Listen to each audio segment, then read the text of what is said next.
With all the military checkpoints I went through here in Ukraine to get from Kharkiv to Sumy, I almost didn't think they were going to let me in. The checkpoint just before getting into Sumy was quite a extensive check on what I'm doing in Ukraine, how long I've been here, who I'm traveling with, how many days am I in Sumy, what sort of places, what am I doing every day, where am I staying, the name of the accommodation, what telephone numbers do I have. He took down everything at the military checkpoint. Spoke really good English, and I could totally understand why they need to do that. But today here at O'Grady's, I've decided to try the seafood saute. This is really coming out of the comfort zone for me because I don't normally eat seafood. I never really eat seafood. Maybe sometimes battered fish on a rare occasion. But yeah, so the seafood saute looks really, really nice. All right. Better tuck in before it gets too cold, hey? Oh, I'm gonna start with a prawn.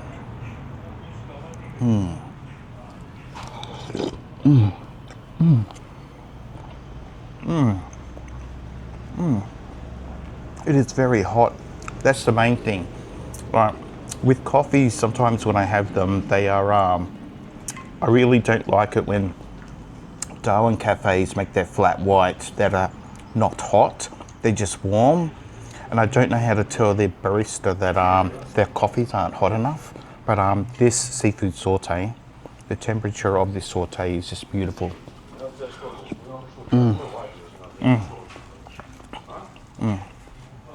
Ooh, so I think that was a mussel I just had.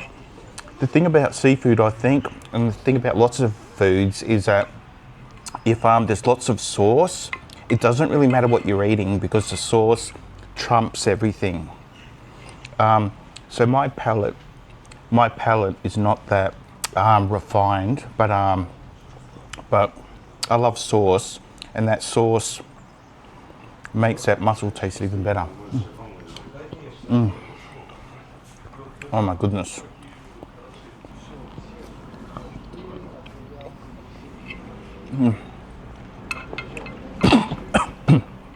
So it's really good. It's also got like pasta and tomato in it. So it's got pasta, tomato, so like mussels and some shrimp as well, some prawns.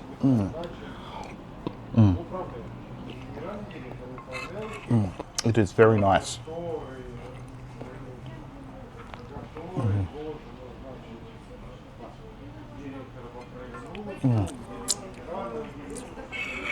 Wow.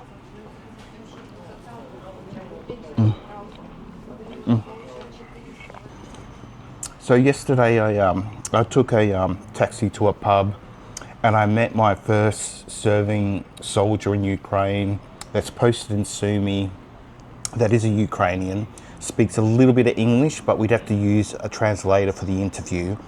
I don't think he's going to get the interview approved, and it probably could have repercussions for me staying here, going through that process, being in Sumy and requesting that offhand, that sort of interview.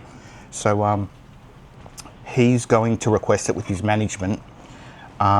He's actually a combat medic. He does a few days on and a few days off, and the days that he is off for him, he's not actually getting paid for, so he's not on salary. So he's driving taxis, and also he's trying to raise money for his combat medic unit for equipment and vehicles. I've noticed here in Ukraine, and I'm on a lot of the Telegram channels, that a lot of the individual units actually fundraise. They put out these, requests for civilian cars, and it is genuinely for the war effort. And it's for the units. It's like nothing you would really probably see in a Western country where they're fundraising literally for their equipment. And he was a young fella, and I, sort of mentioned the interview, and he has to get approval through management, but I don't think it's going to get approved. But it would be nice to be able to, you know, get a Ukrainian soldier's point of view.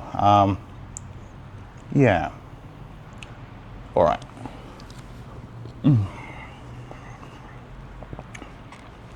This is just perfect. I don't want to even sort of mess it up with having any of the you know, the Guinness that I've got here. So I want to savor that flavor. This is so good.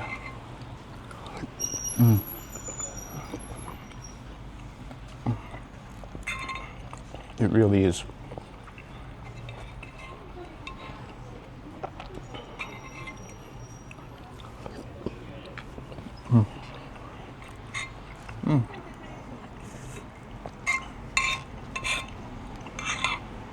I am nearly done.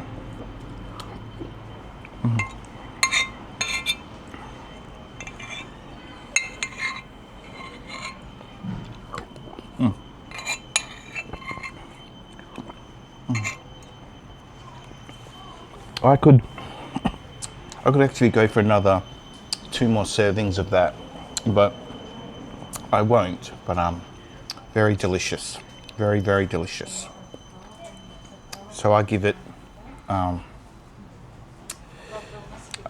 haven't worked out a rating system yet for food reviews, but I reckon I would give it I give it 4 mangoes out of 5. People walking by and looking at me, but you know, it's okay. We are the Mango Inquirer. Bon appetit.